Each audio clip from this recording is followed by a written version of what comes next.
एक छोटा सा गांव था जहां एक भिखारी रहता था जिसका नाम घीसू था।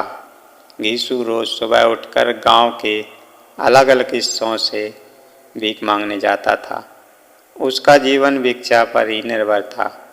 गांव के लोग उसे पहचानते थे और उसे कुछ ना कुछ दे दिया करते थे। घीसू की एक खासियत थी कि वह हमेशा अपने साथ एक छोटी सी झोली लेकर चलता था जिसमें वह कुछ अनाज के दाने रखता था। यह उसने इसलिए किया था क्योंकि उसने अनुभव से सीखा था, अगर उसकी झोली में कुछ दाने पहले से ही पड़े हों तो लोग भिक्षा देने में हिचकिचाते नहीं थे। यह उसकी भीख मांगने की एक छोटी सी कला थी।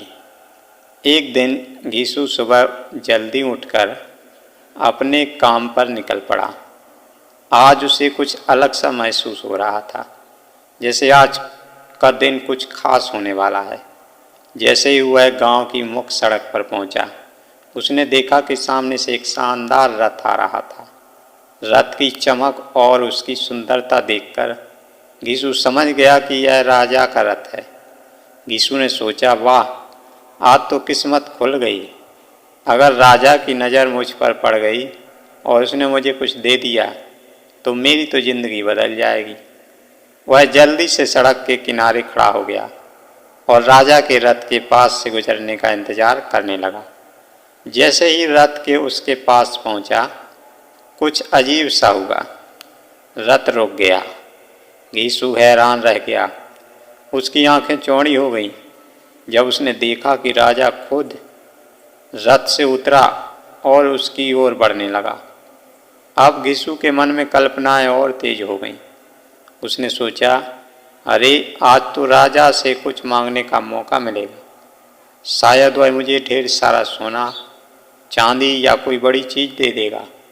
लेकिन तभी एक और चमत्कार हुआ। राजा ने अपनी झोली उठाई और उस घीसू के सामने फैला दी।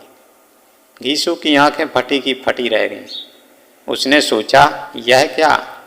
राजा मुझसे भीख मांग रहा है। राजा ने विनम्रता से कहा, भाई, मुझ पर दया करो और मुझे कुछ भिक्षा दे दो। घीसू को विश्वास नहीं हो रहा था। उसने सोचा, यह तो उल्टा हो गया। राजा मुझसे भीख मांग रहा है। लेकिन राजा ने गंभीरता से कहा, यह मेरे लिए बहुत महत्वपूर्ण है। हमारे राज्य पर एक संकट आ रहा है और राज्य ज्योतिषियों ने कहा है कि अगर मैं इस संकट से बचना चाहता हूँ तो मुझे उससे पहले व्यक्ति से भीख मांगनी होगी जिसे मैं आज सुबह सुबह देखूं, और वह व्यक्ति तुम हो। कृपया मुझे कुछ दान दे दो। अब घीसू असमंजस में पड़ गया। वह सोचने लगा, क्योंकि राजा को कुछ दे दूं, लेकिन मैं खुद एक भिखारी हूँ। अगर मैंने राजा को कुछ दे दिया तो मेरे पास क्या बचेगा? काफ़ी सोच विचार करने के बाद उसने अपनी झोली में से कुछ छोटा सा अनाज का दाना निकाला और राजा की झोली में डाल दिया। राजा ने मुस्कुराते हुए सर झुकाया और अपनी झोली बंद कर ली। फिर वह वापस अपने रथ की ओर चला गया। घीसू ने देखा कि राजा बिना कुछ बोले चला गया, लेकिन उसके मन में खट्टापन था। वह सोचने लगा, क्या मैंने सही किया? राजा तो इतना अमीर है, वह मुझे कुछ मूल्यवान दे सकता था। दिन भर घीसू को बहुत भिक्षा मिली। उसकी झोली अनाज, पैसों और कपड़ों से भर गई, लेकिन उसके मन में एक अजीब सी बेचैनी थी। उसे राजा से मिलने का मौका मिला था और उसने उसे व्यर्थ में जाने दिया। शाम को जब वह घर पहुंचा, उसकी पत्नी ने कहा, आज तो तुम्हारा नाम पूरे गांव में फैल गया है। लोग कह रहे हैं कि राजा ने मुझसे भीख मांगी। लोग कह रहे हैं कि राजा ने तुमसे भीख मांगी। वाह, तुम कितने महान हो। लेकिन घीसू को खुशी नहीं हुई। उसने झुंझलाते हुए कहा, तुम क्या जानो, राजा ने मुझसे भीख मांगी थी। और मैंने उसे सिर्फ एक दाना दिया। अगर मैंने उसे ज़्यादा दिया होता तो शायद मेरा और भी नाम होता। गुस्से में उसने अपनी झोली को ज़मीन पर फेंक दिया।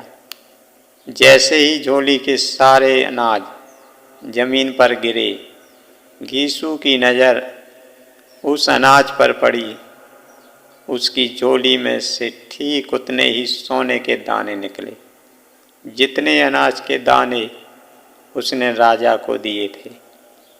अब घीसू को अपनी गलती का एहसास हुआ।